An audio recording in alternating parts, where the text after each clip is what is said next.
여러분 안녕하세요. 반갑습니다. 저는 지금 운전 중인데요. 작년에 사놓은 원목을 켜기 위해서 제재소에 가는 중입니다. 제재소라는 곳은 벌목을 해놓은 상태의 원목을 우리가 원하는 두께, 폭, 길이 또는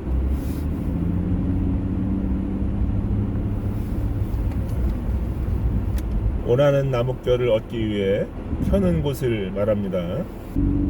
관련 종사자 제외하고 제재소라는 이름도 생소한 분들이 많으시죠.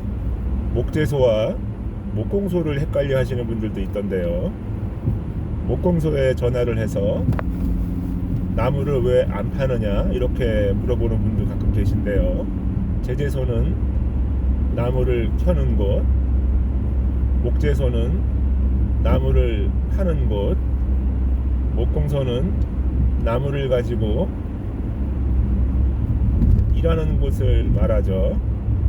제가 주로 애용하는 제재소는 공방에서 차로 20여 분 거리 내에 있습니다.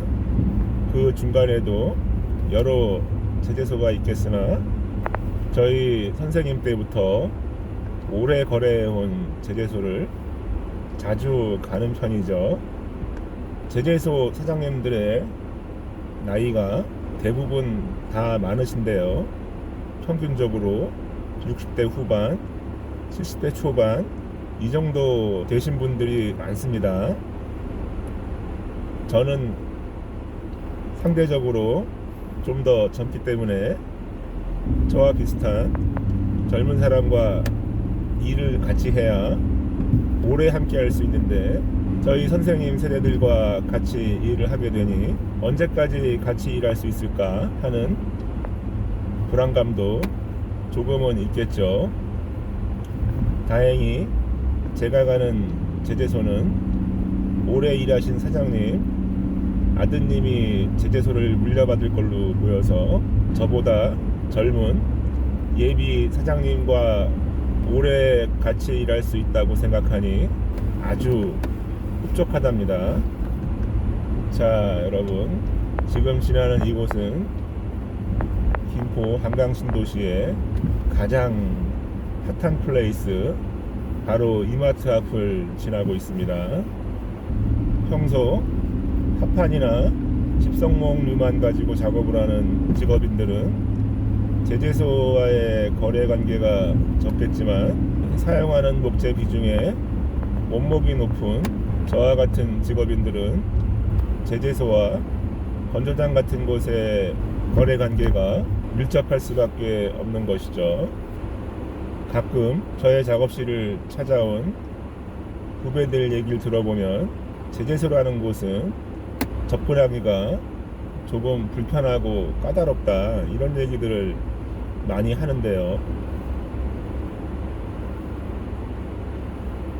원하는 내용의 얘기도 다 들어주지 않고 의뢰하는 작업의 비용이라든지 판매하는 목재 가격에 대한 대응이 조금 불친절하다는 이야기가 많은데요.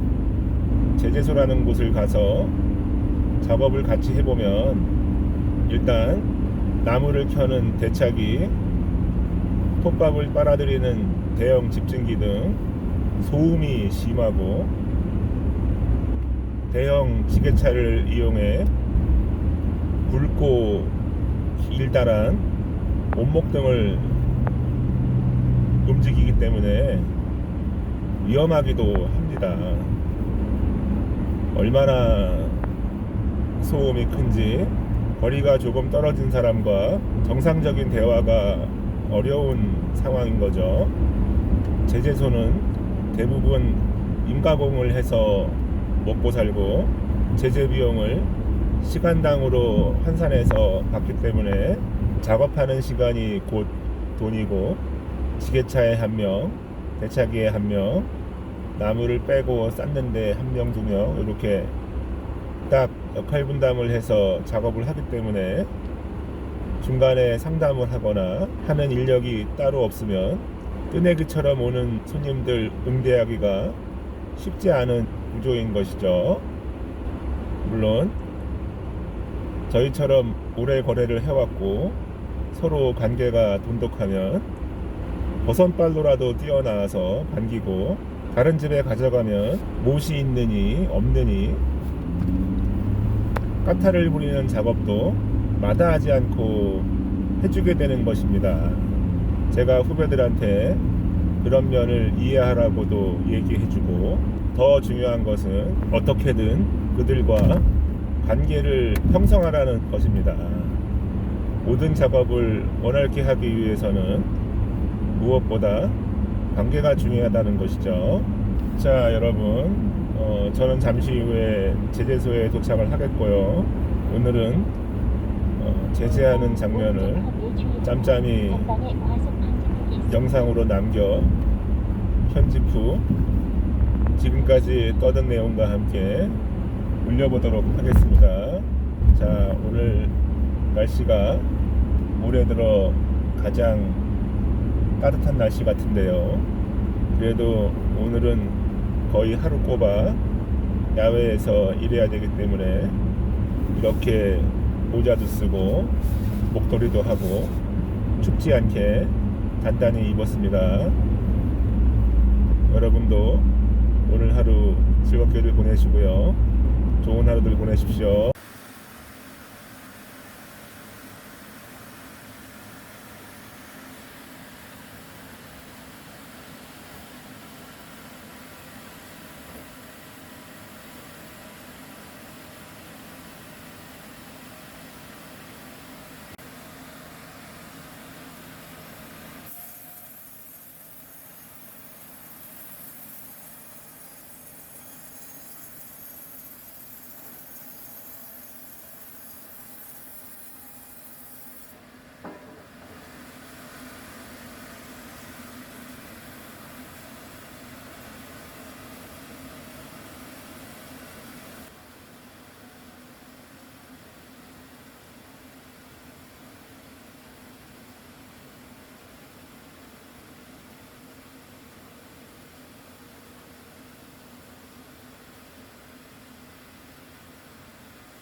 자, 여러분, 저는 오늘 이렇게 제재소에 와서 제재를 마치고 작업실로 돌아가는 길입니다. 제재할 목재의 양이 많아서 오늘 다 작업을 마치지 못했는데요. 조금 남은 양은 내일 아침에 일찍 와서 조금 더 하기로 했고요. 내일 작업할 건 제가 없어도 가능하나 대개 아침 7시 반이면 작업을 시작하니 잠깐 들렀다 출근하기로 했고요. 제재를 다 마치고 난 목재는 건조를 하기 위해 건조 업체로 보내지나 내일 근무를 하지 않기 때문에 3월 2일이나 보내지게 되겠죠. 원목은 벌목을 하는 대로 바로 제재를 해야 하는 원목이 있고요. 바로 제재를 하지 않고 적게는 수개월 또는 몇 년까지 묵혀서 제재를 해야 좋은 나무가 있는데요. 소나무의 경우 벌목 후 빠르게 제재하지 않으면 청태가 끼는 경우가 있기 때문에 바로 제재를 하는 것이 좋겠고요. 느티나무 같은 나무는 바로 켜는 것보다 몇 년을 묵혀서 켜면 나무의 색감이 매우 아름답게 나오기 때문에 원목 상태로 비를 맞히고 눈을 맞히는 한이 있더라도 가급적 몇 년 두었다 키는 게 훨씬 더 좋습니다. 오늘 하루 종일 한 번도 앉지 못하고 다 같이 힘써주신 제재소분들께 감사를 드리고요. 현장 상황이라는 게 항상 변수가 있는 것이 원목에서 못, 와이어 또는 여러 종류의 쇠붙이나 밴딩끈 등 제재톱을 망가뜨리는 원인이 되는 것들을 제거하느라 시간이 지체되고 제재할 때 반드시 필요한 나무를 눌러주는 장치에 실린더의 이상이나 100마력이 되는 톱 모터의 이상이 잠깐 생기는 등 예상하지 못했던 일들이 발생하여 시간이 지체되는 경우가 종종 발생하는 것이죠.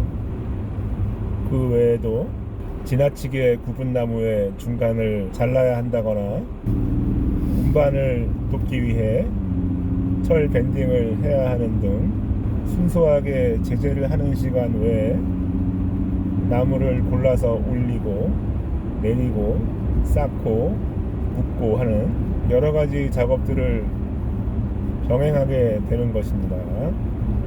여러분, 돈 버는 게 쉽지 않지요. 특히 남의 돈 버는 것 더 그렇습니다. 남의 돈 먹기 쉽지 않다는 말이 진짜 있는 말이죠. 먼지도 많이 먹고 힘든 하루를 보냈지만 여럿이 같이 일하면서 서로를 돕는 고마운 시간을 보낸 것이고요. 어쨌든 저의 지갑은 얇아졌으나 마음은 아주 부자가 된 듯한 그런 하루를 보냈습니다. 밥을 안 먹어도 배부르다는 말 여러분도 잘 아시죠?